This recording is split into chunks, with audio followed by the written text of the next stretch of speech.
Welcome to Across the Balkans. Great to have you with us on the show. I'm Ludovica Brignola. Over the past month, tensions have risen between Croatia and Greece over the death of a Greek football fan ahead of a Champions League qualifying match in Athens. On August 7th, prior to the game between AEK and Dinamo Zagreb, hooligan violence broke out, leaving one AEK supporter dead. More than 100 fans, most of them Croatians, were arrested in connection to the violence. But the case took a political turn when Croatian officials started facing pressure from the families of those detained in Greece. Croatia's president further fueled the family's concerns after saying Greece treats jailed football fans like prisoners of war. He even threatened to round up 100 Greek nationals in retaliation. But the country's prime minister criticised the president's remarks, saying he's sending messages that are not welcome in Athens. Veljko Skendereja has more from Zagreb. It was supposed to be the first of two games between Greece AEK and Croatian side Dinamo Zagreb for a spot in the Champions League. The first match was scheduled for Athens, where Dinamo fans were banned due to previous riots. But about 100 members of its ultras group, Bad Blue Boys, made it to Athens.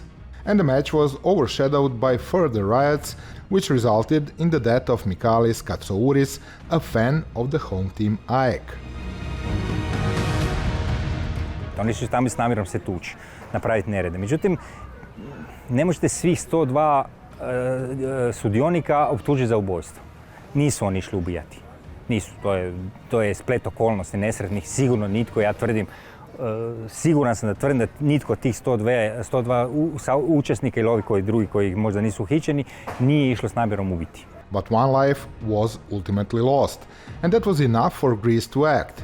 Police arrested all the Bad Blue Boys in Athens and placed them in prisons on charges of associating with a criminal organization, causing injuries and material damage.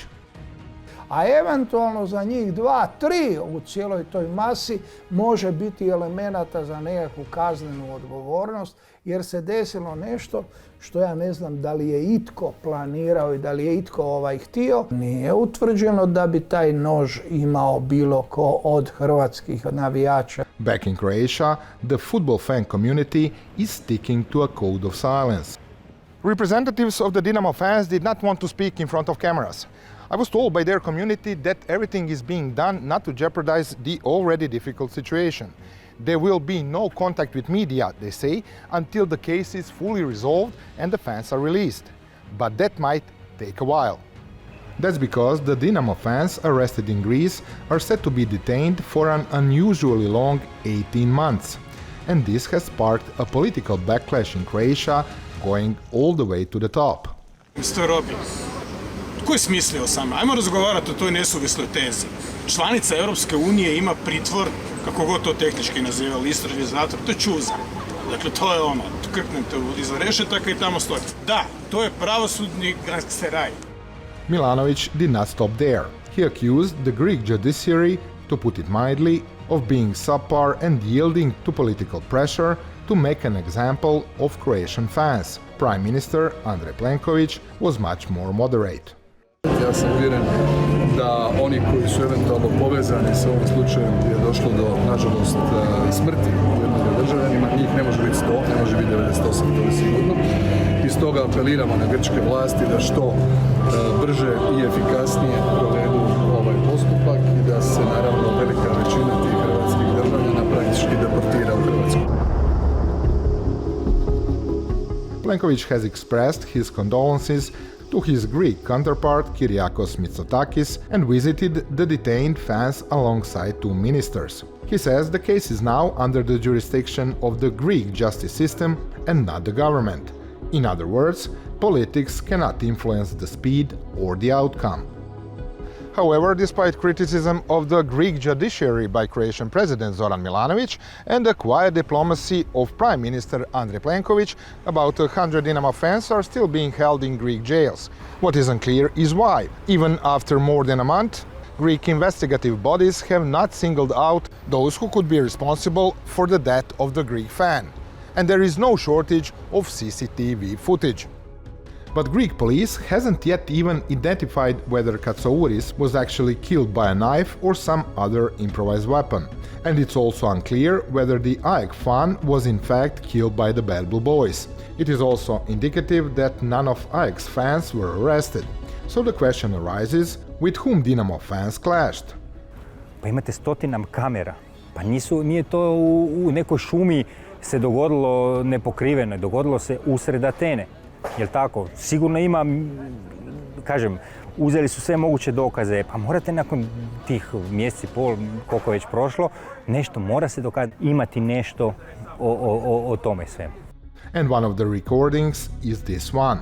Some Croatian media outlets suggest that Katsouris was accidentally stabbed on the upper arm by a fellow fan right when the AEK supporters were running away from the Bad Blue Boys. While it's almost certain that a fight with the AEK fans was arranged, there are also claims that the Bad Blue Boys were assisted by the fans of AEK's rival Greek club Panathinaikos.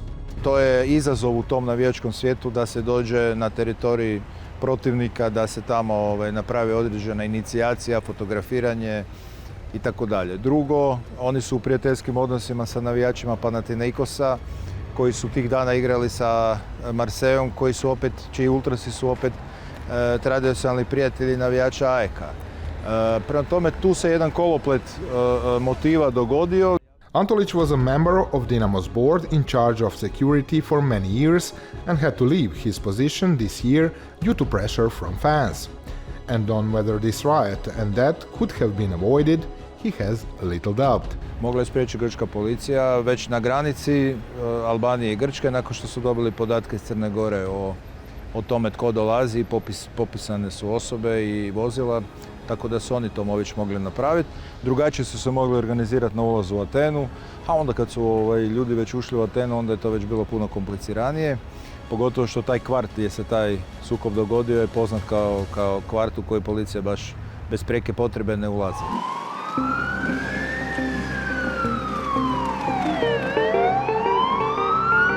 Greek police drew criticism for not responding to the warnings of their Croatian, Serbian, Montenegrin and Albanian colleagues that Dinamo fans were coming to Athens in about 20 vehicles. 8 high-ranking officials have since been fired. Harsh reactions also come from the umbrella European football institution. This is cancer of football, and those are not football fans. Don't call them football fans because they're not football fans. They are people who use football for their idiotic ideas. We have to stop this, and we will stop this. Čeferin did not specify how and when this cancer will be stopped. As critics say, it's simply populistic. Much like the Croatian president and prime minister defending and even visiting hooligans who, regardless of the outcome of the case, deserve the harshest condemnation and contempt of every true football fan. Veljko Skenderija, TRT World, Zagreb, Croatia. Joining me now from Zagreb is Juraj Vrdoljak. He's a football writer at Telesport. Thank you very much for being with us today. Right, let's try and start recapping what's been happening between Greece and Croatia. Have relations worsened after the incident, or are the governments really working together on this issue? Thank you for having me. Well, yes, it's been just over a month since the tragic events unfolded in Athens before the qualifying match of the UEFA Champions League between AEK Athens and Dinamo Zagreb turned into, pretty much complete chaos, which resulted in the death of a 29-year-old AEK Athens fan. Mm-hmm. Since then, we've seen quite a diplomatic stir unfolding between Croatia and Greece, where 100 members of the Dinamo Zagreb ultra group, the Bad Blue Boys, have been arrested under suspicion of being directly involved in the murder. So far, they're still in prison.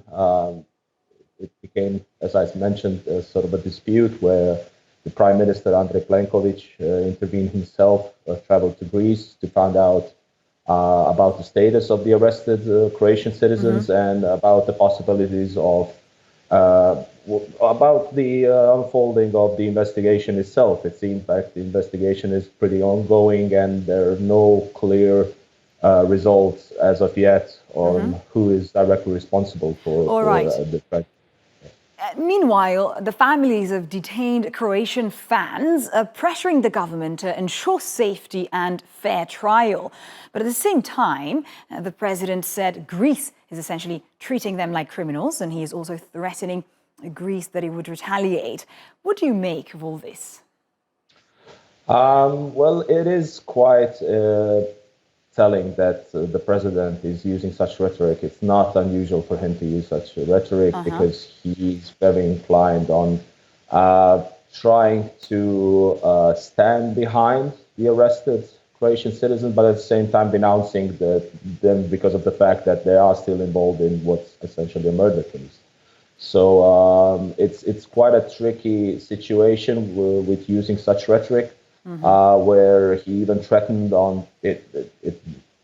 It was very literal, but obviously he cannot do anything similar to arresting random Greek citizens. On the other hand, yes, the mistreatment of the Croatian citizen in Greek prisons is starting to become a sort of a recurring thing in Croatian media, where the 100 arrested hooligans were distributed over 16 prisons. There are more than few informations on them being mistreated. They lack the medicines. Some individuals lack medicines they are needed, and further information about the mistreatment are ongoing. So yeah, it is. The situation is quite tense still. Right. Interesting you say seems to be a bit of a recurring theme. And it's also interesting that the Croatian Prime Minister is actually seeking to mend ties with Greece, and he has criticized the president for his statements. Does this show, in a way, that the government is already divided from within and therefore can't really address the real problems outside? The dynamic between the prime minister and the president in Croatia is a different topic. They are now using the situation as another starting point of their ongoing conflict, I would say, which is in internal politics terms in Croatia, something that we are also very used to. So, yes, I think the prime minister, Andrej Plenković, has to be quite careful in diffusing the situation, but at the same time trying to work in the best interest of the Croatian citizens. As I mentioned, they are responsible for showing up in the Athens. They are responsible for being involved in the incidents. But at the same time, Croatia has to attend that they get the best judicial treatment possible, and to explore options if they could be transferred to Croatia to have a trial back home. Those are the options currently on the table. You're right. We know similar incidents have happened in the past as well during a Euro 2016 qualifier against Italy. Croatian fans were banned for several home matches, and the Croatian Football Association had urged the government and the entire society to combat this phenomenon known as hooliganism. We see that not much has changed, though, since then. Why can't this problem be solved and addressed? What is the government doing in this case, or not doing? The troubling thing is that Croatia, actually, as weird as it sounds, doesn't have a recurring or a chronic problem with hooliganism because of the fact that Croatian football domestically is not followed by a lot of people. The attendances are quite low, apart from perhaps one or two stadiums. The average attendance is just over a few thousand people at the best. So that there isn't a recurring problem with hooliganism. It's the problem that individual cases, as the one you mentioned, and especially this one, which resulted in the first, unfortunately, death of a fan in a fight where Croatian fans were involved, that just doesn't make the whole thing blown out of proportions. And yet the anti-hooligan law in Croatia is quite a restrictive one at the same time. So there isn't a clear recipe on how to deal with hooliganism. No one really solved it in Europe. So I don't think that Croatia has it on top of the priority list as well. Right, just quickly before we run out of time, the controversy over the Bad Blue Boys, that's a hooligan group affiliated with the Dinamo Zagreb football team, emerged after one football fan got killed. And the Bad Blue Boys often embraced nationalist rhetoric and ideas, and according to the Croatian president, their detention is a political farce and ethnic retaliation. What are your thoughts on that? What's really behind the arrest? I mean, there's not much to it behind the arrest. The arrest is just, it's really obviously very justified to arrest them, but the most important bit is not to pin it down to some ethnic divide or anything like that. It's just a case of hooliganism, and people who are responsible, if they turn out to be responsible for the hooligan act, they have to be persecuted. The rest of them should be sent back to Croatia, or at least not facing prison time, because it's hard to believe that 100 people are directly responsible for the tragic event. Right, Juraj Rodolak, thank you very much for your analysis and for being with us today.